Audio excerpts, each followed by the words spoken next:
Can't you hear you?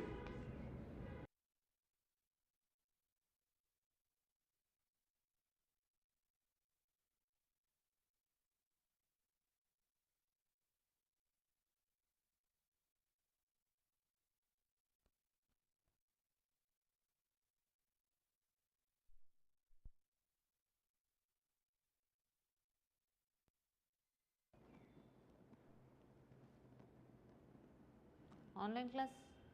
Is Devi working now? Yeah, no, okay. Now got it. Okay. So let's say A is a parent who has thalassemia. The child B does not have thalassemia. It is normal only, but this child is a carrier. Now let's say this one produces a child, child C. Now this one can have minor, okay, minor thalassemia. Then this one will produce child D. This will have your severe thalassemia. I am not telling this is how the case is. Sometimes this person can have thalassemia and directly the next generation can have this. So all these are the types of thalassemia that can be seen from inheritance. Okay? Either it can be carrier or minor level or severe level. Understanding? Shall we move ahead?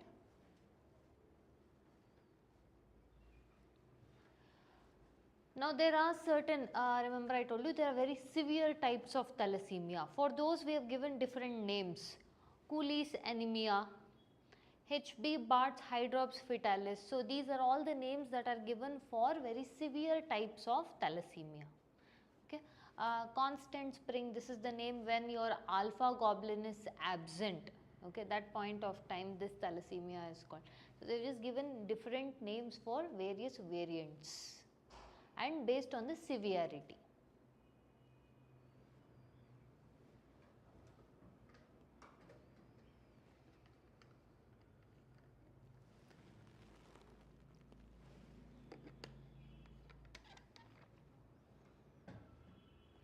Done? We'll move ahead. What are the symptoms of or effects, how will a person affected by thalassemia will appear? First and foremost, they are always tired, weak, shortness of breath, they appear very pale in color because there is no iron or blood in their body. And next is because of many conditions, the bone marrow itself will start to broaden. Because of this, lot of skeletal defects will appear. Understanding? And also they will have large amount of immunity issues. Okay. Risk factors are again, because this is the genetic trait that happens in majority cases. Largely it is found in your Mediterranean, Asian and African populations, and also tribal communities also it is present. So much so that India is called as the capital hub of thalassemia because of large number of prevalence of thalassemia that we have. India is capital hub of thalassemia.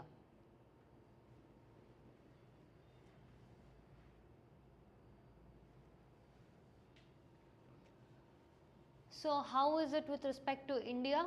1.5 lakh patients suffer through this thalassemia. Every year 12,000 new cases are added. The carriers, remember I told you they may not have thalassemia but they will carry the defect, that is up to 3 to 4%. Overall if you see the country wide, we can see 35 to 45 million cases are the carriers and 8% is there in the tribal populations. And according to your persons with disabilities are there, thalassemia is also considered as a disability under Persons with Disability Act. Write that down, I will dictate it. Thalassemia is recognized as a disability under Rights of Persons with Disabilities Act. Rights of Persons with Disabilities Act 2016. Again, why are we recognizing this as a disability? Because most of the time they are not having energy to do anything, and that is not because of their issue, that is because of this genetic issue. Okay, for that reason it is coming under your rights of persons with disabilities. So what are the government initiatives in order to deal with this? First and foremost, we have a national guideline on prevention and control of your hemoglobin pathologies, that is basically nothing but your thalassemia.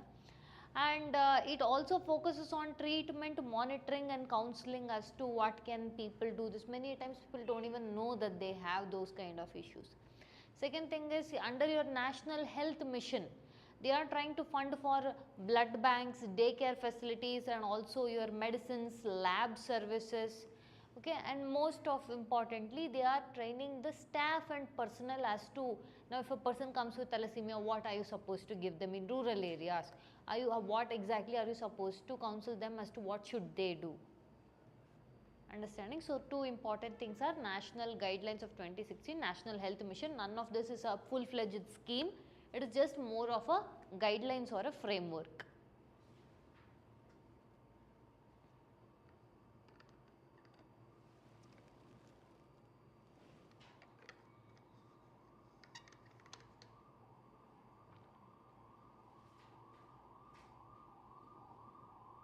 Done?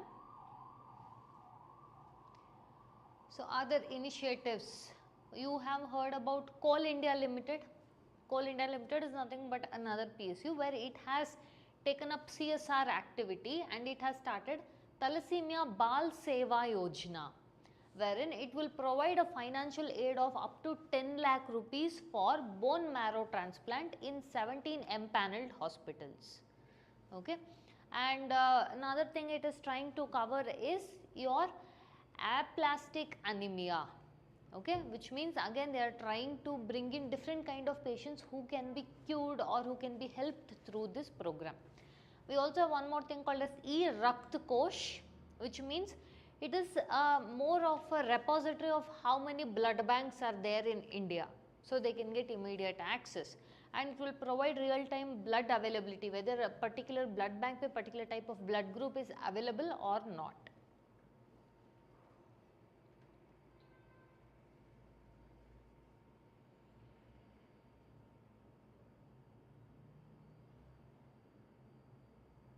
Shall we move ahead? We will see one question from this topic. With reference to thalassemia in India, consider the following statements. Thalassemia is an acquired blood disorder caused by nutritional deficiency. This is the one thing that it is not caused of. So, one is wrong. Beta thalassemia has higher carrier prevalence in India compared to alpha thalassemia. Let us assume this would be somewhere a doubtful thing when you will be in the prelims. Thalassemia is recognized as a disability under Rights of Persons with Disabilities Act 2016. Okay. Thalassemia Bal Seva Yojana is implemented under the National Health Mission. It is a CSR activity, so this is wrong.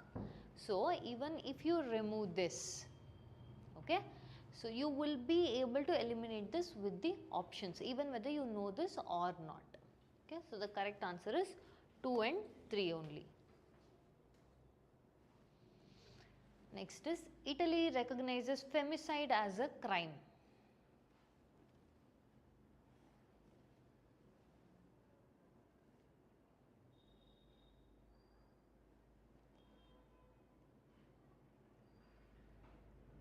Okay. So, look at this word, side, okay. Yes, this is almost like in any cases, suicide, female infanticide, okay. Here femicide means female side, killing a female, understanding. So, now Italy has recognized that killing a female or killing an individual because of their gender is a crime, understanding. Now, why is this in news? Italy has enacted a law criminalizing femicide. Anyone who engages in femicide is now a criminal offence. Gender motivated killing of women means, see, killing anyone is an offence, but in here why we are speaking about femicide means, let us say intimate partners, family members, all these people kill an individual because they feel like this person is weak, this person is supposed to conform to social norms, this person is not doing, and I am, because of the patriarchal rooted society, I am the male, I can kill, I can hurt, I can abuse, that can concept is there. So Italy and few other countries have brought up one specific law that if you are doing these things specifically against a woman, that is coming under distinct criminal activity.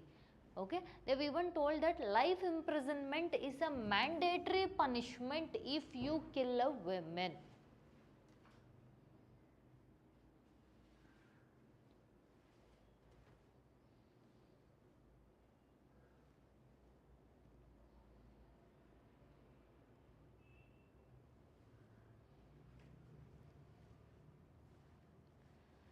So what is femicide? Killing of women or girls because of their gender. Here the killing is motivated strictly only because of gender.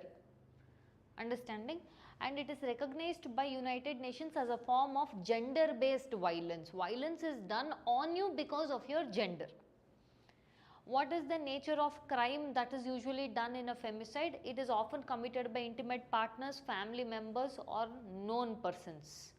For example, this concepts of your honor killings, infanticides, dowry death, murder, all these kind of things also come under these things. Okay. Why exactly a separate law was needed? First and foremost, here the main reason you are killing a person is because of their gender. Okay. Second thing is, this shows how much discrimination is there in the society, and we need a specific law to address this discrimination. And it also tells that there has been violence which has been forever going on, and this should not be allowed to continue like this. So that is why a specific separate legal recognition is needed, and that is what Italy has brought about. Okay. What will be the benefit if you bring about a separate law? First and foremost, targeted criminal justice response, that is, this will prevent others from doing it, at least to one extent. Better crime data classification, which means in the country crime is for what reason it is committed. And last is preventative policies. See, after an issue has happened, you shouldn't punish them. Before an issue happens itself, you have to punish them. Okay, preventative is always better. Italy's law, what exactly have they told in their femicide law? Means it is recognized as an independent offence. You are killing a woman because a person is a woman, then we will see that as a specific offence. We will not see any of the backgrounds of your story. Second thing is, gender motive is explicitly recognized. Because that person is a woman is why you are killing. Mandatory life imprisonment will be given. Okay, there are no ifs, buts, coconuts and all. Compulsorily this person has did this means he will or she will get life imprisonment. Okay, so this is more of trying to create a strong deterrence that no one else should commit these things. Which other countries have this femicide law? Mexico, Cyprus, Morocco, North Macedonia, Turkey, Gabon, Chile and Italy. India does not have a specific femicide law, but we try to address this in other laws.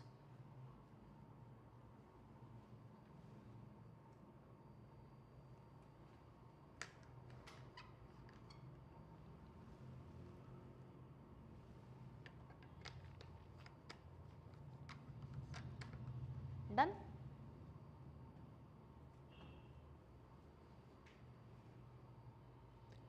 What is India's position? First of all, we do not have any separate, let's say, crime or your act or law to protect against femicide, but it is all covered under your Protection of Women from Domestic Violence Act, Dowry Prohibition Act, National Commission for Women Act, Prohibition of Child Marriage Act. Okay, no separate legal law is there for this.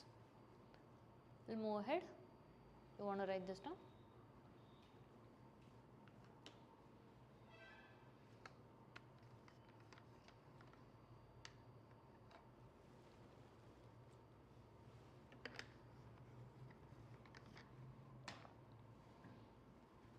Done?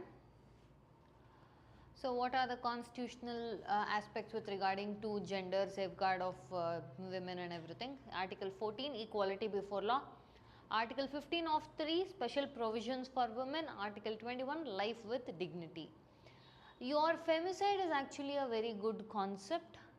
These countries which have recognized it are trying to pay, very small list of nations have brought up this femicide. You saw the countries. But this is one important thing why I am telling is they are preventing something from even happening in the first case. In all other countries, previously whatever we saw, all these are dealing after the issue has happened. So, femicide will be a good act if it comes. We have an international day for elimination of violence against women and girls. It is observed on 25th November. It was declared by UN in 1999. It focuses on violence against women and girls.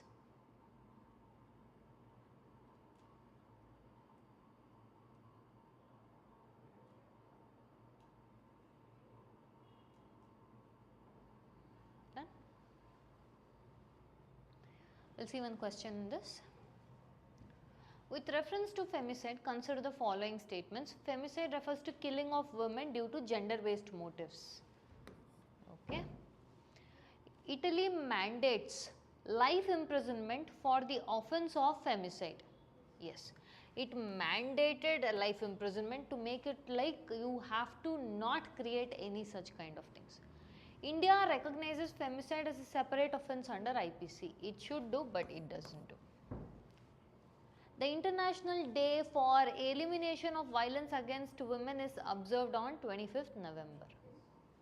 So, answer is 1, 2 and 4. Next is why the special intensive revision needs complete digitization, or SIR 2.0 we had earlier also discussed. Why are we wanting to digitize this?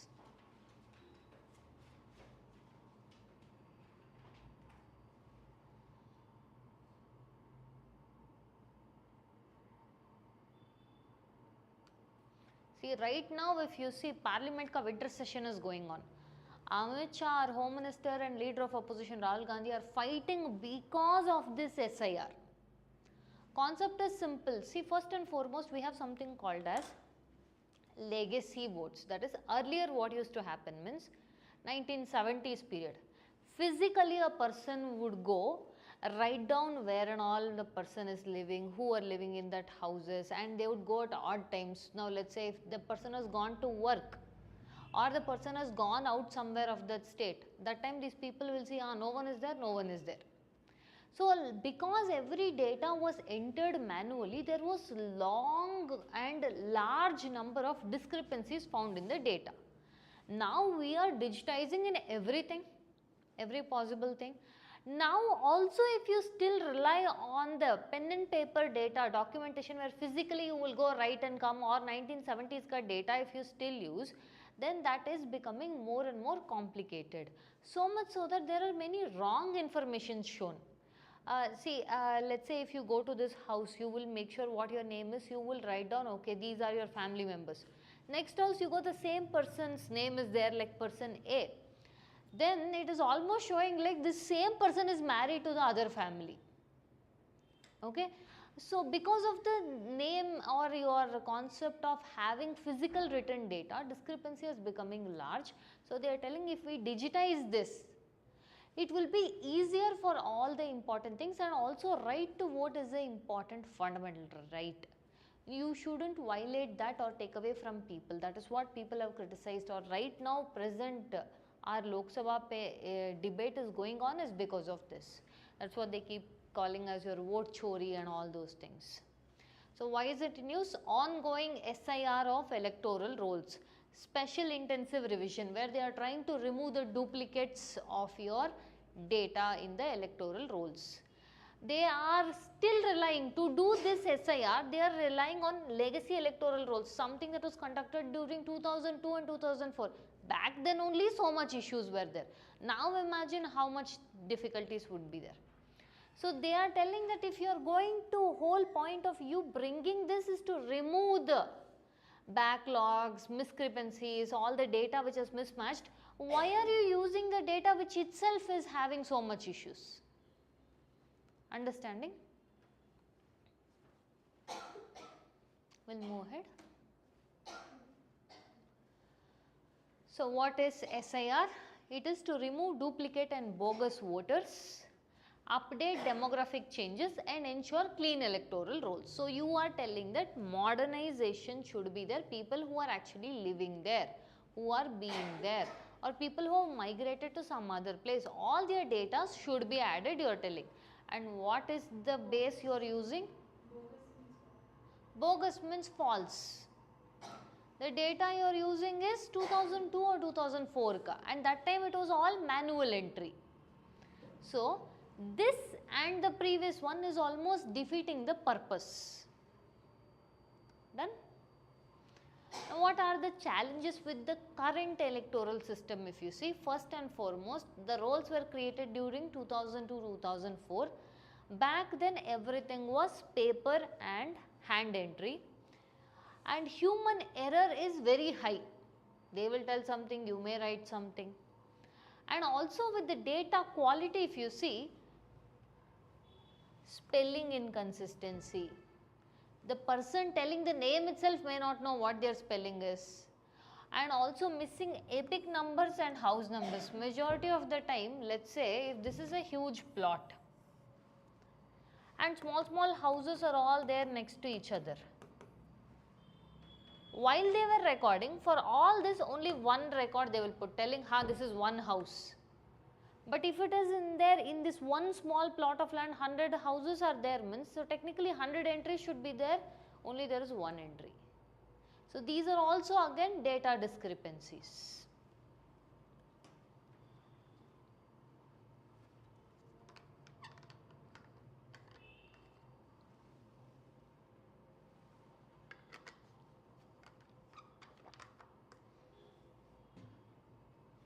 Done? Alongside this, we also have search and verification issues. Whenever they want, they will go. That time people won't be there. What these people should do, okay, this house pay people are not there or they are not there now. They should have that concept. No, we went there, they are not there, move on to next house, no one is there in that house. That house number itself will now go missing. So that means that house ka people would lose their right to vote. And also because of this, see, I told you, no, absurd entries, because names are common. It is like that same person is married to another family, this family, all these kind of discrepancies started coming. And also because people who went there are nothing but your booth level officers. They are the ones who will be doing this. So based on their time, without even intimating that we will be coming at this point of time, or let's say if a house member has gone out, you will tell the neighbors that we are there, but in this scenario we have gone out. None of those was done. So which creates much more issue in the data that they have put up. What are the issues of existing system? See, even though so much digitization has happened, we are still depending on paper based infrastructure is wrong. We are underutilizing ECI net, Election Commission of India network. It has specifically brought in and you are not using it. And limited role of BLOs is nothing but your booth level officers.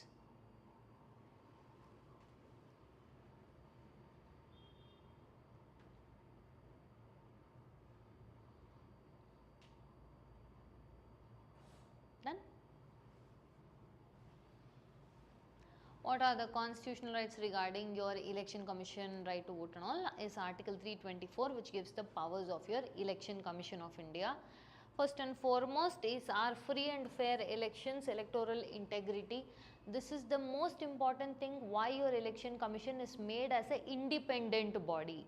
Independent body means a body which is not receiving either salary or security of tenure from the government. It is receiving it directly from the constitution. So Election Commission of India is an independent body.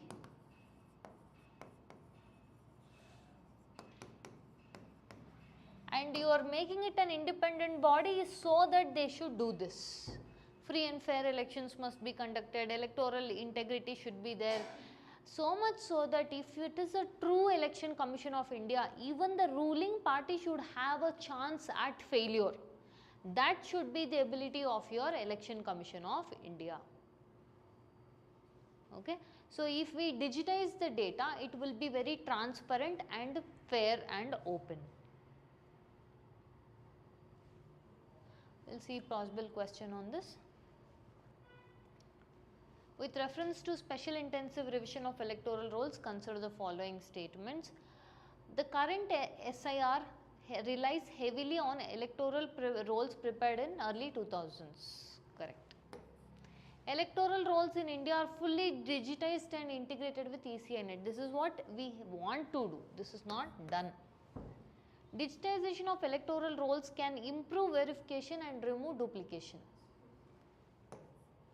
Article 324 of the Constitution empowers Election of Commission of India to supervise electoral rolls. So, answer is 1, 3 and 4.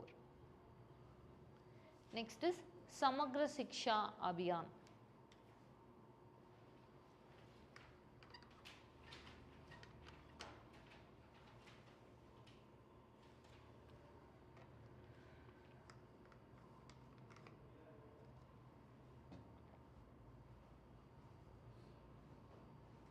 Done.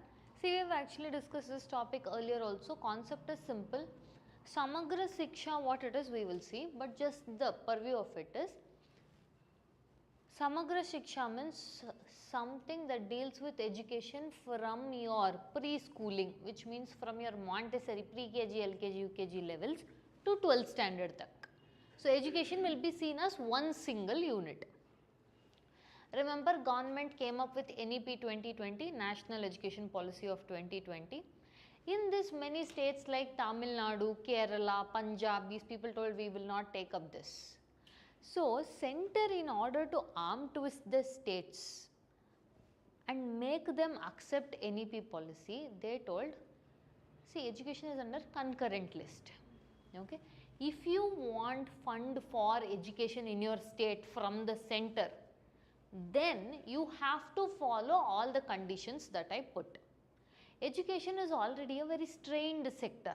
In this case, you have to mandatorily do what the center tells.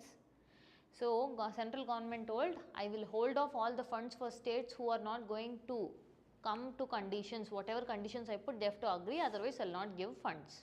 If funds are not there, you can't run education in your state. So, that is what this topic is about, wherein union government told that if you want us to release the pending funds, then the states must meet all the conditions. What are the conditions center has put? Utilization certificates, audit reports, physical and financial progress, state share contribution, compliance with NEP 2020. See, all the other things either way states are doing. The last one is what your center is arm twisting your states to do.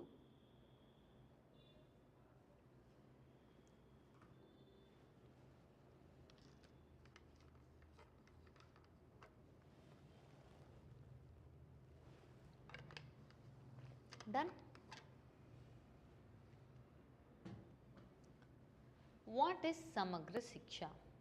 Samagra Shiksha Abhiyan was announced in 2018-19 budget where it unified school education from preschool. Preschool means your Balvatikas and Anganwadi, otherwise in urban area Montessori or pre-KG, LKG, UKG.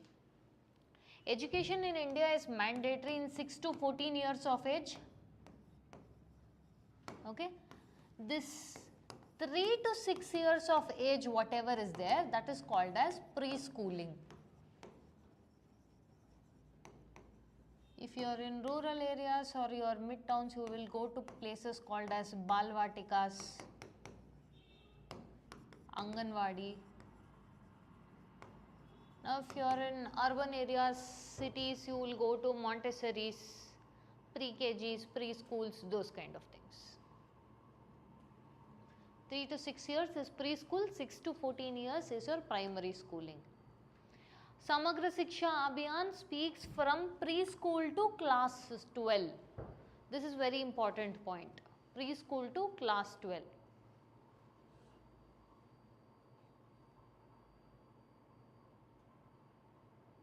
Done?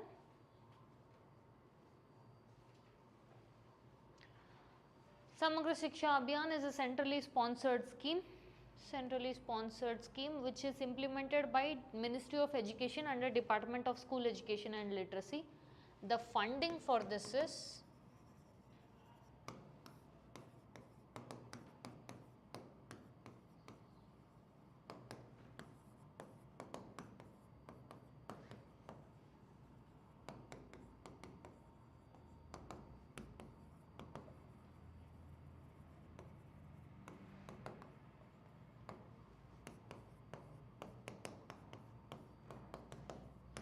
for normal states, center will contribute 60, state will contribute 40.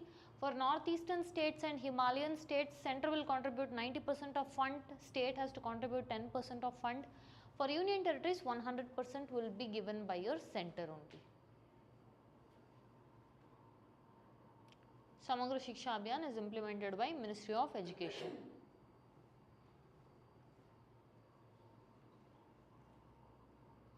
Okay, the whole keyword of your Samagra Shiksha Abhiyan is holistic education, integrated education.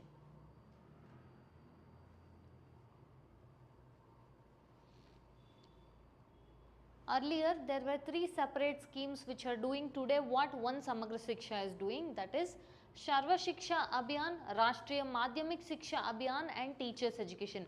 Primary education, secondary education and teacher education के लिए 3 separate schemes were there. All 3 were merged together and created as Samagra Shiksha. Write this down.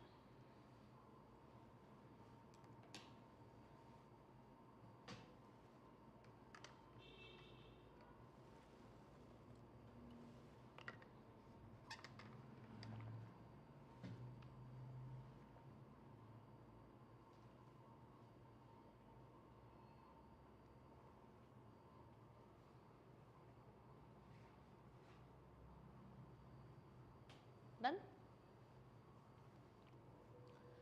What is the idea of this scheme? Preschool, primary, upper primary, secondary, higher secondary, all of this are put under one single scheme.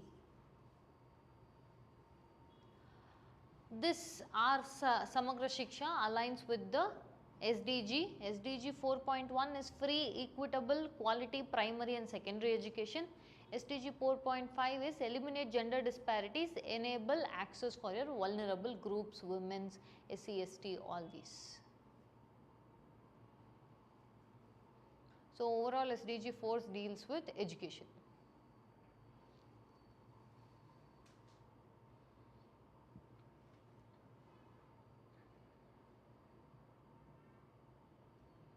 Done? We will see one question from this topic. With reference to Samagra Shiksha, consider the following statements. It is a centrally sponsored scheme covering education from preschool to class 12. Correct. It merged Sarva Shiksha Abhiyan, Rashtriya Madhyamik Shiksha Abhiyan and teachers education. Funding pattern for all states is uniformly 60-40. Uniformly means even northeastern states, your Himalayan states, your union territories, everyone should get 60-40. I told you they are 90-10. Okay? So, it is not uniform. The scheme supports implementation of RTE Act 2009, which is 6 to 14 years of age compulsory education. So, answer is 1, 2 and 4. Last topic, WHO guidelines on the use of GLP-1.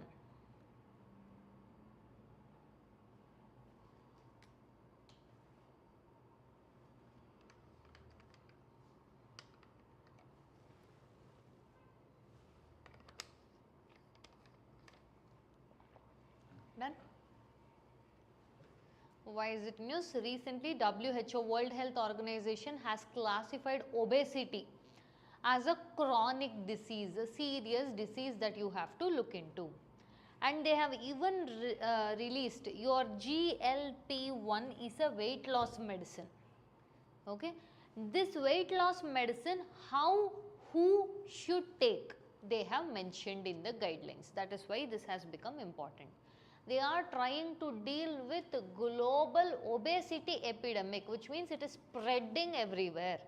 Whether you are developing, developed, least developed, Papa, they don't have food also to eat, but this version of obesity.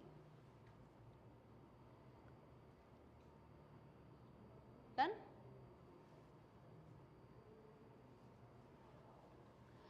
What is GLP-1? Glucagon-like peptide 1. That is the name. This is the medicine for obesity, to reduce obesity basically.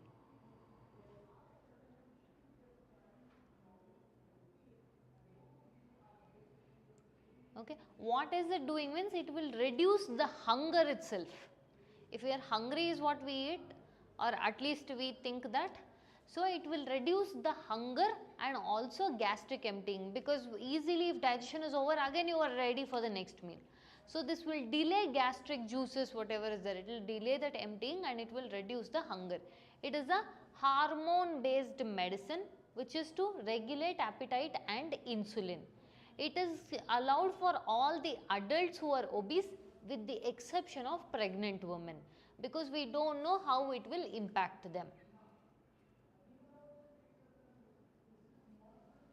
Okay.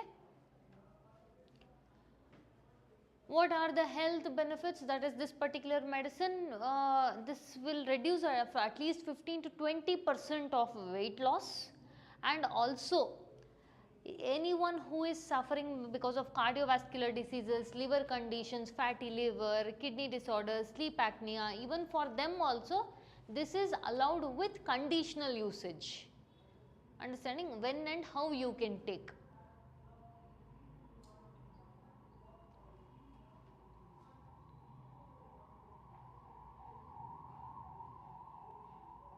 Done?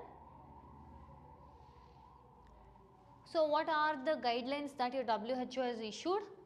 Long term use is allowed, which means not just once, you can keep on using this for grown adults who are obese. Okay. Exclusion is pregnant women.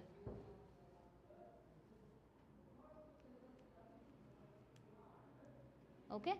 Long term use is also supposed to be only until, see, one thing is, let us say they will tell, okay, you can eat one meal a day, after that you will not feel hungry for a longer time. That does not mean you will eat every possible stuff, junk, and you will tell, now I am supposed to lose weight. That does not work out. So, what WHO is telling is, see, for lifelong you will think, I will not have a proper diet, I will not have a physical activity, I will not have a right mentality, I will still keep stuffing myself with junk, and then I will still expect that this miraculous drug will reduce weight, means it will not reduce. If you want to use this drug, understand that it is only 1% of the help. Remaining should come from proper diet, sleep, and also regular physical activity, those things. We do not know for long term, if we just keep on using without doing no enough work, we do not know if it will work or not. Understanding? So, medicines must be part of lifelong obesity care. Mandatorily it has to be combined with healthy diet planning, regular physical exercise, and behavioral and lifestyle counseling, that is, changes has to be made. They have also told that the medicine is not a standalone solution. Just because you take the medicine does not mean that you will now lose obesity without making any of these changes. Now, if you see, WHO has told with respect to whatever globally we are producing, this will help us only cover 10% of the population. Okay, because we have to produce more and there is large number of people who needs that. If we do not increase our production, this will lead to inequitable access, and only high income countries can use this drug. But obesity is a serious concern which should be given access in developing and least developed countries also.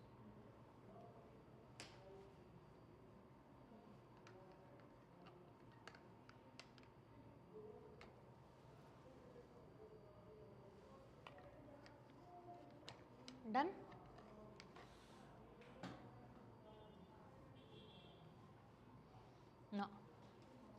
exactly can be called as obese?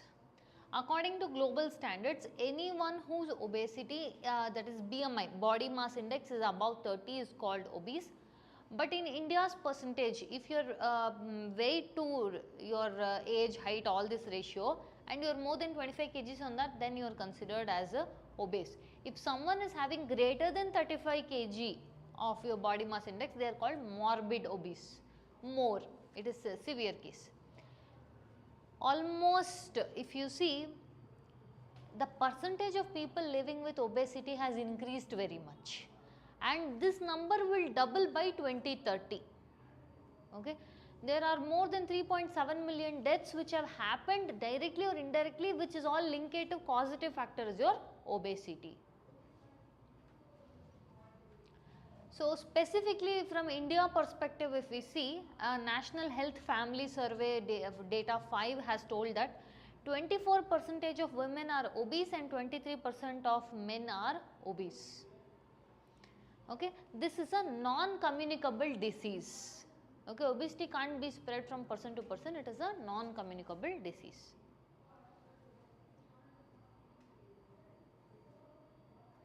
Done? We will see one question from this. With reference to WHO guidelines on GLP drugs, consider the following statements. WHO recognizes obesity as a chronic disease requiring lifelong care. Correct. GLP-1 drug are recommended as standalone therapy for obesity. Standalone means only this is enough, don't do any other changes. So, this is the one thing they told it shouldn't be. WHO permits conditional long-term use of GLP drug in adults exception of pregnant women. Correct. India uses a lower BMI cut for obesity compared to WHO standards. Yes. So, correct option is 1, 3, 4. Okay. This completes our polity and governance current affairs. Any doubts so far? Online class, any doubts? We'll end the session. That is, people can't sleep on their own. For example, they can't breathe. So what will happen? They will usually put some masks so it will keep more moist, warmer, that they can breathe. Like for example, if you have cold congestion, how difficult it becomes. That is a scenario for them normally even when they don't have cold or cough.